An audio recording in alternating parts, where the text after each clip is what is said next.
Muito boa noite, senhores, sejam muito bem-vindos ao nosso Papo Tesla Brasil. Todas as quintas-feiras nós temos aqui um horário marcado para a gente falar sobre os assuntos gerais. É mais um bate-papo, né? São 15 minutos, dá para a gente falar superficialmente sobre um assunto, mas é para mexer justamente com a cabeça de vocês sobre algumas coisas que têm acontecido na mobilidade elétrica e para que vocês pensem em caminhos, né, que a gente pode aí estar colaborando para melhorar isso aí. Uma das formas de você colaborar com a mobilidade elétrica é justamente dando joinha no nosso vídeo, né, passando aí o link para os seus amigos, né, trazendo ele para o nosso canal também e desenvolvendo projetos também nessa área aí que ele não faz nada mal. A gente precisa de muita gente pensando juntos aqui para a gente poder fazer com que mobilidade elétrica seja uma realidade no Brasil.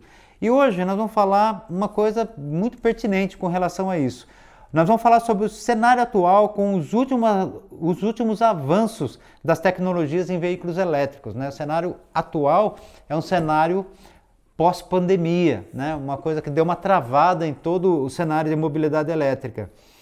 Mas se a gente vê a evolução dos veículos elétricos e principalmente a participação nossa do Brasil nessa nova tecnologia, a gente vê que a gente está muito mais próximo do que outras tecnologias que a gente teve no passado. Por exemplo, a gente teve 40 anos para chegar no Brasil, de quando desenvolveram nos Estados Unidos, para chegar no Brasil a ignição eletrônica, que acabava com os platinados, por exemplo. Depois nós tivemos mais 40 anos para chegar a injeção eletrônica, né? Então, a gente sempre foi muito atrasado. Televisão, apesar que televisão não foi uma péssima ideia chegar atrasado, porque a gente acabou tendo um sistema de televisão muito melhor do que os americanos tinham até então. Mas a maioria das tecnologias que chegaram no Brasil demoraram muito tempo e hoje nós temos a possibilidade de sair quase junto com eles. E mais do que isso, nós podemos passar eles se a gente poder ou souber trabalhar o que a gente tem. Por que isso? Né? Primeiro, a internet trouxe essa proximidade, trouxe essa facilidade para a gente conseguir informações com uma velocidade muito maior. Tá? Mesmo assim, a gente demorou quase aí 10 anos para poder começar a falar de veículos elétricos no Brasil. Né? Desde 2005 eu estou falando, né, sobre veículos elétricos em português lá dos Estados Unidos para cá, para poder transmitir essas informações e acaba que, mesmo assim, eu sou um sozinho, né? E demorou bastante tempo para a gente chegar aqui e ver o que está acontecendo hoje, né? Muita gente já sabendo dessa tecnologia, já sabendo as possibilidades, quais são as vantagens, enfim, começando a trabalhar com essa nova tecnologia. Então, os avanços vão acontecer aqui no Brasil e vão acontecer lá fora. E qual a vantagem que a gente pode tomar com relação ao que já tem lá fora? Usar os materiais que a gente tem aqui, por exemplo, nióbio e grafeno.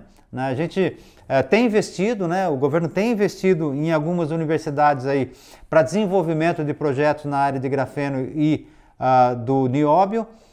Já temos aí projetos em Curitiba, no Centro de Desenvolvimento Químico da Desenvolvimento de Química de Materiais lá do Senai e também temos aí no Mackenzie o grafeno, na USP nós temos grafeno, temos nióbio também, temos célula de hidrogênio, enfim, já está sendo desenvolvido aqui no Brasil e isso é muito importante. Por quê? Porque o nióbio, o grafeno é um material que tem abundância no Brasil. Os outros países têm muita dificuldade com isso. O nióbio, por exemplo, está no Brasil e praticamente no Canadá e na Rússia. O grafeno, 90% do grafeno do mundo está aqui no Brasil. Então, se a gente conseguir desenvolver e esse material for realmente um material importante como a gente acha, a gente tem certeza que nós vamos mandar nessa tecnologia no mundo. Então, é muito importante que a gente tenha essa consciência, a gente tenha a consciência de que não devemos vender o material, e sim produtos prontos, vender tecnologia. Né? Eu tive uma vez uma reunião com o pessoal na Universidade Federal de Maryland e eles falavam isso, vocês no Brasil vocês vendem 50 navios e a gente vende uma caixinha de fósforo de tecnologia e ganha muito mais do que isso, do que vocês ganham. E é verdade, né? A gente tem que aprender que a gente pode vender tecnologia e ganhar muito dinheiro porque a gente tem produtos, né? Tem commodities que a gente pode usar e não vender como era feito até agora há pouco tempo, né? Aço a gente vendia e eles beneficiavam e a gente comprava o aço beneficiado, né? E em vários outros produtos aí que a gente vende, cosméticos, né? A gente vende um monte de produtos aqui base, né, para cosméticos e acaba comprando o cosmético pronto. Então, isso tem que acabar e a gente tem que começar a ganhar dinheiro com o que a gente tem aqui dentro, né? Políticas à parte, a gente sabe do interesse de alguns países aí pela Amazônia por conta desses cosméticos aí e outros produtos também, como petróleo de altíssima qualidade também que tem na Amazônia. O petróleo mais leve do mundo tem lá na Amazônia, com maior capacidade energética, e a gente ainda não explora tudo que pode ser explorado por conta de algumas regras aí que foram desenvolvidas aqui dentro e lá fora também. Então, a gente tem que tomar cuidado com isso, tem que começar a aprender a usar a nossa natureza de uma forma correta, né? Por exemplo, não vou falar aqui, mas de repente o problema não é cortar uma árvore, o problema é cortar essa árvore e não plantar 10, né? Então, o cara que corta uma árvore, ele tem que ter a consciência que ele tem que repor isso aí. Então, você tem um limite que você pode desmatar e mesmo nesse limite aí você tem que forçar o produtor a repor essas árvores que ele tirou. Então, usar a tecnologia, usar a commodities que a gente tem no Brasil para poder desenvolver tecnologia e vender tecnologia lá para fora, certo? Existem algumas tecnologias hoje que estão aí começando a surgir no Brasil e uma delas é a bateria de sódio. A bateria de sódio tem mostrado ser uma bateria com uma durabilidade muito maior, uma bateria que tem muito aquele negócio de ser uma bateria, como a de lítio, por exemplo, que tem um acúmulo energético muito importante, mas que tem uma capacidade de supercapacitor, que é receber a carga e entregar um volume de carga muito grande também. Então isso ajuda muito, por exemplo, vamos supor que você tenha um carregador por indução, né? Acontece hoje na Fórmula E. Você tem um carregador onde você passa com o carro em cima e ele consegue carregar a sua bateria. Se você tem uma bateria de lítio ali comum, você não consegue carregar ela com uma velocidade que você precisa, tem que ser um supercapacitor. Ao mesmo tempo, se você tiver um supercapacitor, o acúmulo energético dele é baixo para você andar muito tempo, aí você vai ter que ficar passando em cima dessas áreas o tempo todo. Então, a mescla de uma bateria de lítio com um supercapacitor é muito importante porque você consegue essa tecnologia. Com isso, você consegue, por exemplo, viajar com uma bateria muito menor do que você precisa hoje. Hoje você precisa de uma bateria para andar 2, 3 horas, parar no lugar, abastecer e depois continuar a sua viagem.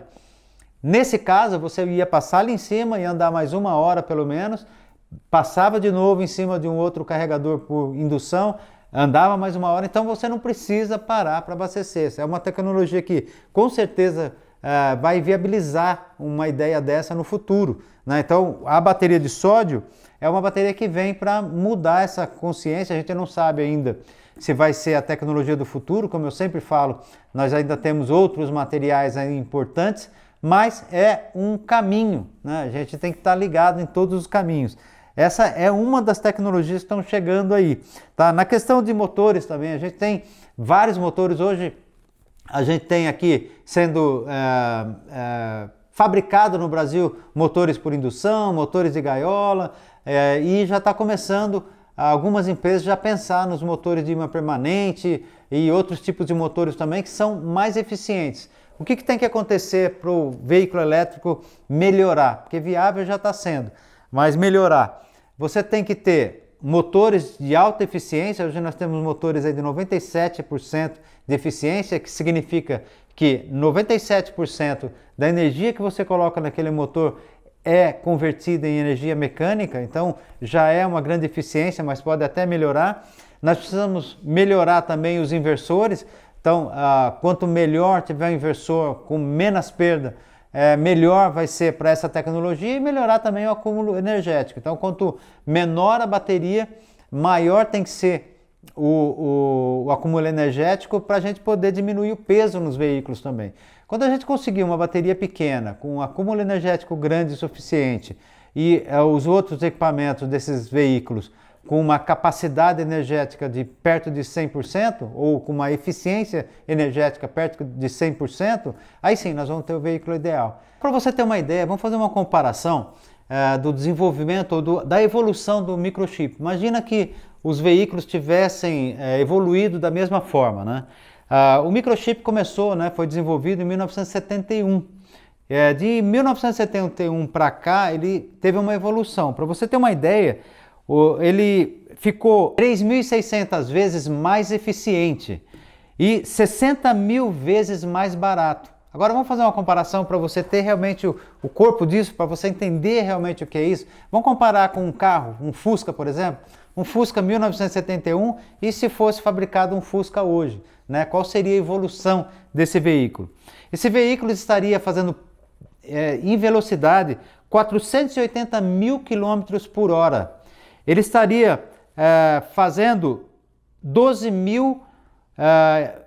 milhões e 96 mil, até o número é tão grande que eu acabei errando aqui, 12 milhões e 96 mil quilômetros por 1 litro de combustível e custaria 14 centavos. Olha só a evolução do veículo que seria aí. Imagina, olha só, lembrem-se que o veículo a combustão interna teve aí 100 anos de evolução. Nós temos praticamente 20 anos de evolução nos veículos elétricos. Olha só o que a gente tem para evoluir ainda. E quando você trabalha com tecnologia, trabalha com bateria, com células de lítio, enfim, veículos elétricos no modo geral, você vê que falta muita coisa para ser evoluída ainda, que tem muita brecha para evolução, tem muita coisa para melhorar, né? Já tem lá nos Emirados Árabes, lá, veículos elétricos já voadores, então essa é uma das evoluções que a gente está tendo. A Embraer aqui em São José dos Campos já está fazendo seu drone também. Então é uma questão de tempo para a gente, sabe, eu acho que o céu é o limite nessa tecnologia. Eu acho que a gente vai evoluir muito nos próximos 20 anos. Se eu fosse você, eu quando saísse nas ruas eu tirava muita foto, porque essas ruas vão mudar muito, vão ser muito interessantes num futuro aí, e você vai querer lembrar dessa tecnologia. A gente está vivendo um momento muito diferente.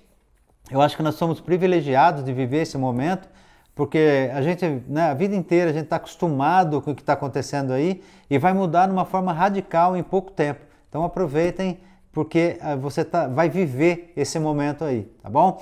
Bom, gostaria de agradecer você por assistir o nosso Papo Tesla Brasil, né? Toda quinta-feira, como eu disse, nós temos esse horário marcado aqui. Vou pedir para você, se puder divulgar nosso vídeo, né? Passa o link aí nas suas redes sociais, dá um joinha no vídeo, faz um comentário, que é importante também, né? Se você tiver ideia do que está acontecendo nessas novas tecnologias aí, muito importante que você fale e passe essa informação para frente, tá ok? Bom, um grande abraço e te vejo no próximo vídeo.